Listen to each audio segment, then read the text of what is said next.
The Grand Hall of the Galactic Council shimmered with cold blue light, casting long shadows across the carved stone pillars that had stood since the early days of the Alliance. Representatives of dozens of species gathered in a wide circle, their voices low and uneasy. Nothing about the mood in the hall carried its usual air of superiority. Not today. Rumors had begun spreading across the sectors like wildfire, and every rumor led to one question that made even the oldest empires uneasy. Had someone actually launched an attack on Earth? The council speaker, a tall figure with crystalline skin named Rallen, raised a hand. The hall fell silent.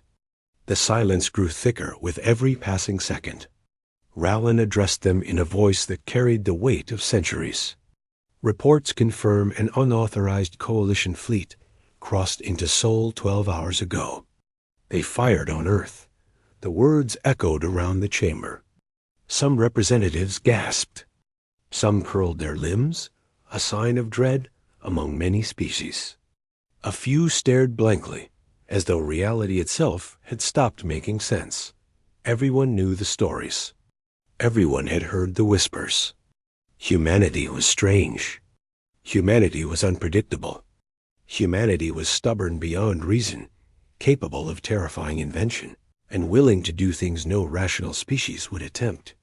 And worse than all of that, humanity forgave almost everything until pushed too far. That was what terrified the Council most, Rallen continued. Long-range scans show Earth responded within minutes. The Earth Defense Network is active.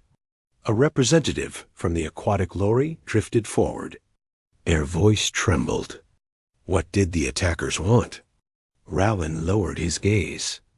They assumed Earth was unguarded, that humans were soft, that they could demand tribute without consequence. The hall erupted. Dozens of species shouted at once. Why would anyone provoke a Deathworld species? What idiot commanded them? How large was the attacking force? Rallen gave the answer they feared. 17 cruisers, 9 carriers, 30 escorts, nearly 500 strike craft. A wave of dread swept across the hall. That was not a raid. That was a military operation. A representative from the winged Cirith spoke in a thin whisper. What chance do they have against Earth? Rallen hesitated. And that hesitation frightened everyone more than any data report could. Humans had once shown the Alliance a demonstration that still played in every military academy. A demonstration of what a species born on a world of storms, quakes, predators, fire, and ice could become when unified. No one forgot. Rallen finally answered. None. Word of the attack traveled far beyond the hall.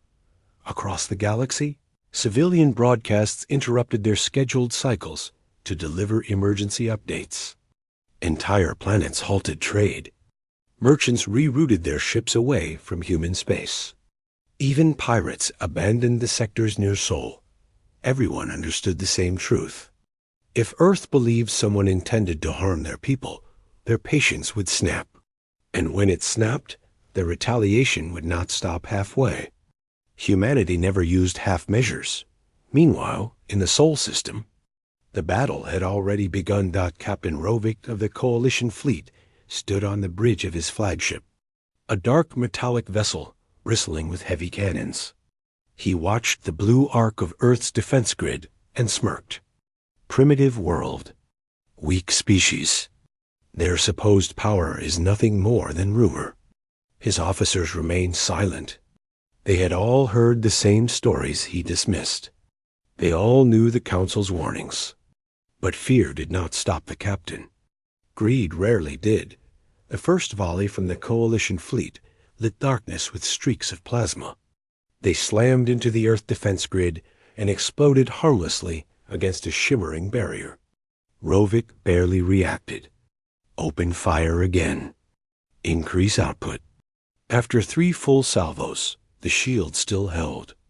Annoying, they reinforced the grid. No matter? Overloaded.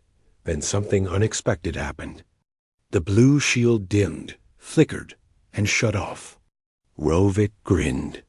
"They are finished." Then the grid spoke. A synthetic voice resonated through every coalition ship. "Earth Defense Network active. Authorization human command. You have initiated hostile fire on human civilians." Countermeasure protocol responding. Rovik frowned. Countermeasure protocol. What nonsense! Before he finished speaking, a blinding beam of white light erupted from Earth's surface. No warning. No charging cycle. No visible targeting system. A single coherent lance of energy tore through the darkness and pierced one of the coalition carriers. The carrier split into two molten halves. It disintegrated before its crew even understood they were dead. Panic spread across the coalition fleet. Rovik stared in disbelief. That weapon should be impossible. No planet-based gun had that power. Not unless the rumors were true. Not unless humanity had developed technology no other species had even theorized. His voice broke for the first time. Evasive maneuvers. But the Earth Defense Network did not care for maneuvers. It simply designated targets and fired. Each shot landed with perfect accuracy. The coalition fleet scattered. Escorts exploded. Strike craft burned up like sparks. Carriers ruptured into floating debris dot within 20 minutes. Half the attacking fleet was gone.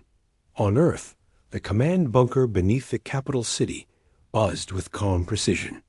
Human officers monitored every strike, every movement, every attempt at retreat. None panicked. None shouted. Their voices remained steady. They had trained for this scenario for decades. Earth had learned early in its history that peace was never permanent. Humanity never wanted war, but had always prepared for it. General Arlen, a stern figure with sharp eyes, issued orders with quiet clarity. Track the flagship. Disable its jump core. Do not let it escape. The command crew carried out each directive without hesitation. No one in the room celebrated the destruction of the invaders. Humanity did not celebrate defense. They simply ensured it was effective. Back in the council hall, panic continued to rise. Reports streamed in from observers positioned at the system's edge. Every update sounded less like a status report and more like a nightmare. Human counteroffensive charging. Coalition vessels turning to flee. Earth weapons surpassing predicted output by thousands of %. Rowland slammed the council's central console, silencing the room. Enough. We must do something. If Earth interprets this as a council-sanctioned attack, they will see us as responsible. A representative whose species relied on pheromonal communication asked the question many feared. Could humanity truly challenge the alliance? Another representative answered with cold honesty. Challenge. They could end us. Rowland attempted to regain control. We need communication channels opened. We must send an apology. A plea. A warning to Earth that the Council did not approve this attack. Representatives exchanged worried glances. Sending any message too late could appear insincere. Sending it too early could appear cowardly. But sending nothing would be suicide. While the Council argued, Rovik's flagship was dying. The Earth Defense Network had isolated the ship with 3 precise blasts that crippled its engines. Rovik stumbled across the bridge as sparks sprayed from burning consoles. The metal floor vibrated with growing instability. The ship was finished. Yet something in him refused to surrender. Humans cannot do this. Humans are frail. Humans are weak. He repeated the same words, trying to make them real. A new voice interrupted him. A transmission. Feminine. Calm. Unshaken. This is Earth Command. Your fleet has launched an unprovoked attack. Surrender your remaining vessels. Drop all weapons. You have 2 minutes. Rovik's jaw tightened. Never then his sensors detected something approaching from Earth's shadow.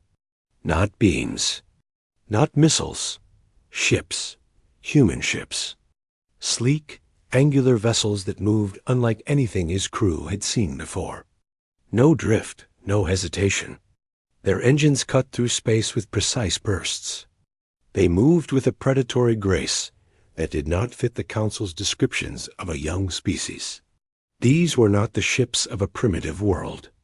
These were the ships of a species that expected war long before peace.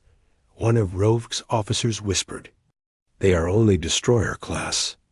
Yet each destroyer radiated power that rivaled heavy cruisers. Humanity had kept its true capabilities hidden.